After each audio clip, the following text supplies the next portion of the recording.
ప్రపంచ వైద్య చరిత్రలోనే అద్భుతం నియోకేర్ హోమియోపతి. ఎలాంటి అనారోగ్య సమస్యలకైనా 100% ట్రీట్మెంట్ గ్యారంటీ. నమస్తే, నేను Keshav. Welcome to Suman TV. ఆంధ్రప్రదేశ్లో ఆగస్టు నుంచి అన్నా క్యాంటీన్లు రాబోతున్నాయి. వాటితో పాటుగా డొక్కా సీతమ్మ క్యాంటీన్లు కూడా రాబోతున్నాయి. అసలు ఎవరి డొక్కా సీతమ్మ? ఆమె గురించి ఈ తరం తెలుసుకోవాల్సినటువంటి అంశాలు ఏంటి? ఎందుకు జనసేన అధినేత పవన్ కళ్యాణ్ నిత్యాన్నదానానికి సంబంధించిన అంశాలు వచ్చినప్పుడు, అలానే వితరణశీలత గురించి మాట్లాడేటప్పుడు డొక్కా సీతమ్మ ప్రస్తావన తీసుకొస్తూ ఉంటారు? దానికి గల కారణాలు ఏంటి? ఒకసారి ఆ అంశాలు తెలుసుకునేటువంటి ప్రయత్నం చేద్దాం. మనతో పాటు అనలిస్ట్ చందు శ్రీనివాస్ గారు ఉన్నారు. శ్రీనివాస్ గారు నమస్కారం. నమస్కారం అండి. డొక్కా సీతమ్మ క్యాంటీన్స్ అంటే ఆల్రెడీ అన్న క్యాంటీన్లు ఇంతకుముందు నడిచినాయి. సో మధ్యలో జగన్మోహన్ రెడ్డి గారు ప్రభుత్వం వచ్చినాక వాటన్నిటిని ఆపేశారు కాబట్టి రివైవ్ అవుతున్నాయి. పవన్ కళ్యాణ్ గారు ప్రత్యేకంగా ఈ క్యాంటీన్లో ప్రస్తావన చేశారు. ఏంటి అసలు డొక్కా సీతమ్మ గారి ప్రాధాన్యం ఏంటి? ఎందుకు ఈ జనరేషన్కి చెప్పాల్సిన అవసరం ఉంది అనేటువంటి మాట పదే పదే ఆయన అంటున్నారు. డెఫినెట్గా అండి. ఆమె గొప్ప ఆంధ్రుల అన్నపూర్ణ కాకుండా ప్రపంచవ్యాప్తంగా కొన్ని లక్షల మందికి అన్నదానం చేసిన ఆమె 24 అవర్స్. లంకర్ గన్నవరం, ఈస్ట్ గోదావరి చెందిన వ్యక్తి. ఇప్పుడు కాదు, స్వాతంత్రానికి మూలం. అంటే మనకు తెలిసి 1845 నుంచి ఆమె 1910 వరకు ఆమె ఉన్నంతకాలం. ఆమె చనిపోయింది 65 సంవత్సరాల వయసులో క్యాన్సర్తో చనిపోయారు. కానీ చనిపోయేంతవరకు కూడా తన బిడ్డలతో సరి సమానంగా, తనకి 2 కొడుకులు 2 కూతుళ్ళు, ఏదైతే తన తండ్రి గారి నుంచి వారసత్వంగా ఆమె నేర్చుకుంది. ఎందుకంటే దానం చేయడంలో అన్నదానం మించింది ఏమి లేదు కదండి. అంటే వాళ్ళకి ఆకలి తీర్చడం అనేది మామూలు విషయం కాదు. అప్పట్లో ఆ గ్రామాలు బ్రిటిష్ వాళ్ళ టైంలో ఒక ప్రాంతం నుంచి ఒక ప్రాంతం వెళ్ళాలంటే ఎడ్ల పందుల ద్వారా వెళ్ళాల్సిందే. మధ్యలో ఎక్కడ అన్నం తినడానికి ఏం లేదు. అక్కడక్కడ సత్రాలు ఉంటాయి, కానీ ఆ సత్రాల్లో మనకు ఉన్నట్టుగా ఇప్పుడు జనరేషన్ వాళ్ళకి అర్థం కావాలంటే హోటల్స్, అప్పట్లో హోటల్స్ అనేవి ఉండవు. ఇంకోటి ఏంటంటే అన్నాన్ని అమ్ముకోవడం అంటే పాపం అనేవాళ్ళు. సో అందుకని అన్నదానం చేయడం కూడా ఒక గొప్ప అంశంగా చూసేవాళ్ళు ఆ రోజుల్లో. అవును, డెఫినెట్గా చూసేవాళ్ళు. దానికి ఒక ఇన్ఛార్జి ఉండి వాళ్ళు టోకెన్స్ ఇస్తే కొంతకాలం వరకే ఇచ్చేవాళ్ళు. పూర్తిగా సత్రాల్లో ఇచ్చేవాళ్ళు. అది ఇక్కడ ఒకటి కేశవ్ గారు మనం తెలుసుకోవాల్సింది ఏంటంటే, ఆమె గురించి 2-3 దశాబ్దాల పాటు మన తెలుగు చిన్నపిల్లలకి పాఠ్యాంశాల్లో కూడా ఉంది. ఇప్పుడు ఆమెను మర్చిపోయారు. కానీ ఆ మర్చిపోయిన చారిత్రాత్మకమైన ఆంధ్రుల ఆమె అన్నపూర్ణమ్మ డొక్కా సీతమ్మ గారిని బయటికి తీసుకొచ్చింది మాత్రం పవన్ కళ్యాణ్ గారే. ఎందుకంటే ఆ గొప్పతనం. అన్నపూర్ణంగా 24 అవర్స్ ఎవరు అన్నదానం చేస్తారండి. తనకి సహకరించింది ఆ రోజు వాళ్ళ నాన్న పేరు కూడా భువన్న అనే పేరుంది. ఎందుకంటే ఆయన కూడా భోజనం ఎక్కువ భువన్న అనే పేరుంది ఆయన నుంచి. కానీ తర్వాత జోగన్న వాళ్ళ హస్బెండ్ కూడా సహకరించడం, దీనికి తగ్గట్టుగానే 8 సంవత్సరాల వయసులోనే ఆమెకు పెళ్ళయింది. 4 సంతానం. ఆయన పురోహితుడు, పండితుడు వాళ్ళ హస్బెండ్ కూడా. జోగన్న కూడా ఆమెకి భార్యకి సహకరించడం వల్ల ఎంతోమందికి ఈ రోజున అన్నదానం పెట్టిన ఈస్ట్ గోదావరి చెందిన ఆ లంకల గ్రామాలన్నీ కూడా పేదలు చాలామంది ఉంటారు సార్. పట్టి అన్నం లేకుండా అలమటిస్తుంటారు. ఆమె ఎప్పుడు కూడా తనది ఏంటంటే ఏదో ప్రాపకం కోసం చేయలే. ఆ కట్టెల పొయ్యిలో దగ్గరుండి వండి పెడతా 24 గంటలు అన్నదానం మించింది లేదని అని చెప్పి ఆంధ్రుల అన్నపూర్ణమ్మగా ఆమె దేవుడే నడిపిస్తున్నాడంటే పని చేసుకుంటూ వెళ్ళిపోయింది. ఆమెని కేశవ్ గారు, ఆమెను బ్రిటిష్ వాళ్ళు కూడా గుర్తించి ఆనాటి రాజులు ప్రమాణ స్వీకారం చేసే ముందు ఆమె ఫోటో కావాలని అడిగారు. ఆ ఫోటో తీసుకోవడానికి కూడా ఇష్టపడలా. ఎందుకయ్యా, భగవంతుడి దేవల్ల నేను ఏదో చేస్తానంటే, కాదమ్మా నువ్వు కనుక ఫోటో ఇవ్వబోతున్నా ఉద్యోగం పోద్దంటే అప్పుడు ఫోటో ఇస్తే నిజంగా ఫోటోకి దండ వేసి వాళ్ళు దండం పెట్టి ఇటువంటి వాళ్ళు కూడా ఉంటారనేది అంటే ఇంగ్లాండ్ కూడా తెలిసిందంటే ఆమె గొప్పతనం మనం తెలుసుకోవాలి. నేటి చరిత్రకారులు మనం ఏంటంటే అండి, డబ్బు సంపాదన తర్వాత మర్చిపోతారు, మూలాలు మర్చిపోతారు. అందులో అన్నిటికంటే అన్నదానం మనం అనుకుంటాం, అన్నిటికంటే ముఖ్యం అదే కదండి అన్నదానం.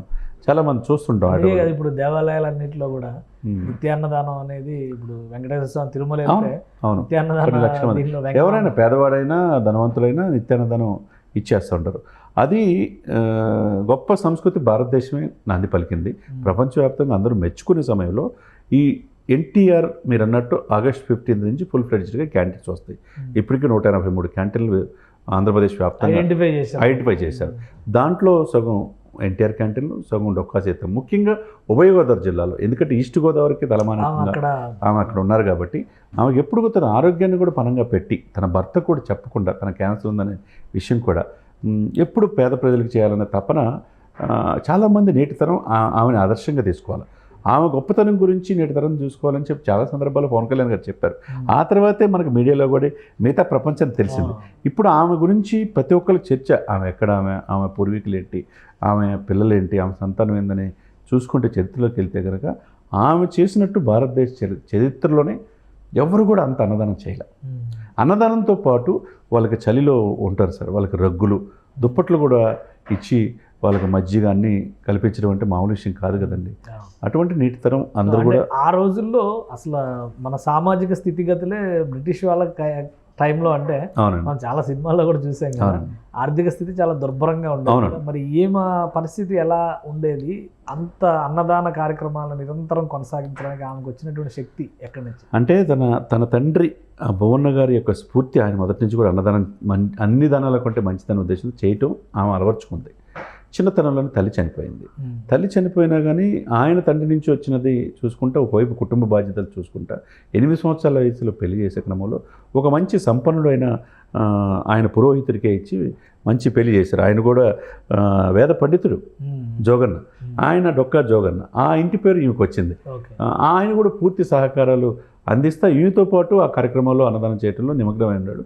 వాళ్ళకున్న సంపద ఆ రోజుల్లో చాలామందికి ఉంటాయి కదండి వేద పండితులు పురోహితుడికి, ఆ సంపదలోనే పేద ప్రజలు వచ్చిన ఆకలి అంటే పెట్టేవాళ్ళండి. ఆమె చూడండి, ఆమె జీవితకాలం ఎప్పుడు గుడ్లకి ఎక్కడికి వెళ్ళని ఆమె 24 hours ఎక్కడ వెళ్ళాలంటే ఆ గ్రామంలో మీరు అన్నట్టు ఆ లంకన గనవరం డొక్కా సీతమ్మ ఉంటుంది, మన భోజనం కడుపు నిండిద్ది అని వెళ్ళేవాళ్ళు.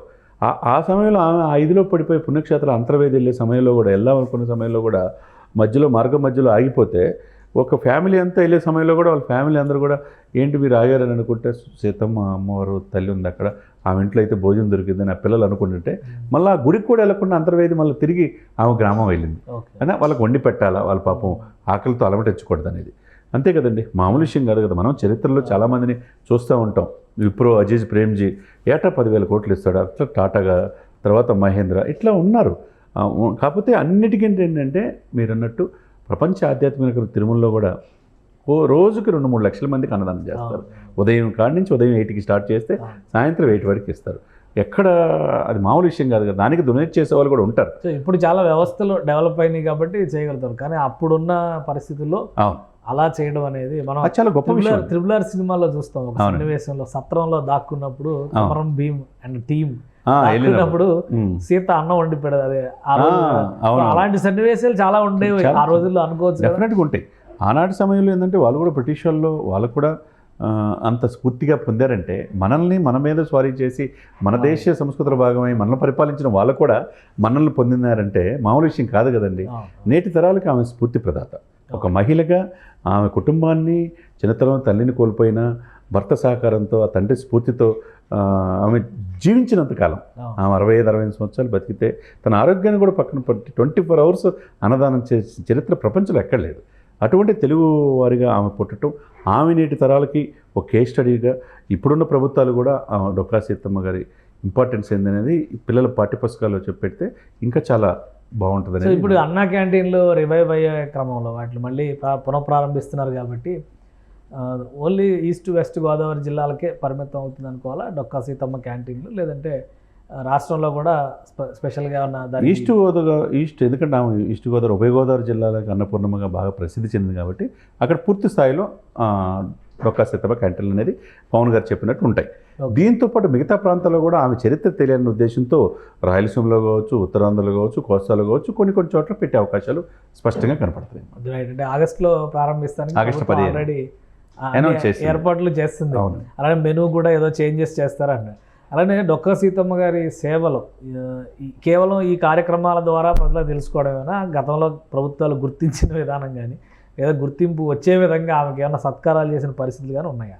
వాళ్ళ కుటుంబాలు ఇప్పుడు కూడా ఉంటారండి. వాళ్ళ కుటుంబాలు కొన్ని అవార్డులు ఇచ్చినా వాళ్ళ కుటుంబం వాళ్ళ వారసత్వాలు ఉన్నాయి. గత ప్రభుత్వాలు ఎప్పుడు కూడా ఆమెను పట్టించుకోవాలి. ఎప్పుడైతే పవన్ కళ్యాణ్ గారు డొక్కా సీతమ్మ గారు ఇంపార్టెన్స్ తీసుకొచ్చారో అప్పటి నుంచి ఆమె పేరు అనేది ముందుకు వచ్చింది. ఈ రోజున ఆయన మళ్ళీ మర్చిపోకుండా పొట్టి శ్రీరాములు గారి గురించి 58 రోజులు మనకు తెలిసిన అంశమే.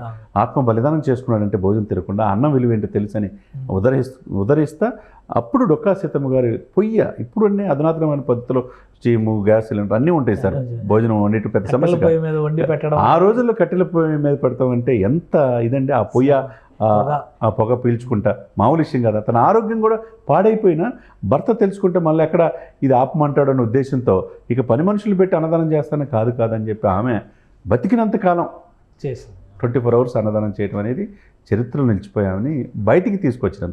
తెరమరుగైన ఆ చరిత్ర బయటికి తీసుకొచ్చినందుకు పవన్ కళ్యాణ్ గారిని మనం అభినందించాలి. రైట్, థ్యాంక్ యూ చంద్ర శ్రీనివాస్ గారు అభిప్రాయాలు తెలియజేసినందుకు. ఇది డొక్కా సీతమ్మ క్యాంటీన్ల నిర్వహణ కోసం కూడా ఆంధ్రప్రదేశ్ సర్కార్ ప్రణాళికలను సిద్ధం చేస్తుంది. ఆగస్టులో అన్నా క్యాంటీన్లు ప్రారంభించేటువంటి క్రమంలో కొన్ని ప్రాంతాల్లో డొక్కా సీతమ్మ క్యాంటీన్లు కూడా ఉంటాయి. అలానే నిత్యం అన్నదానం చేస్తూ ఆ రోజు ఉన్నటువంటి పరిస్థితుల్లో బాటసారుల్ని ఆదుకోవడంలో ఆమె సాధించినటువంటి ఘనత నేటి తరానికి తెలియాల్సినటువంటి అవసరం ఉందని జనసేన అధినేత ఇప్పుడు డిప్యూటీ సీఎం పవన్ కళ్యాణ్ పదే పదే చెప్తున్నారు. కాబట్టి ప్రభుత్వం ఈ విధానాన్ని ఎలా అమలు చేస్తుందనేటువంటి ఆసక్తి అందరిలోనూ ఉంది. ఇది స్పెషల్ డిస్కషన్. Keep watching.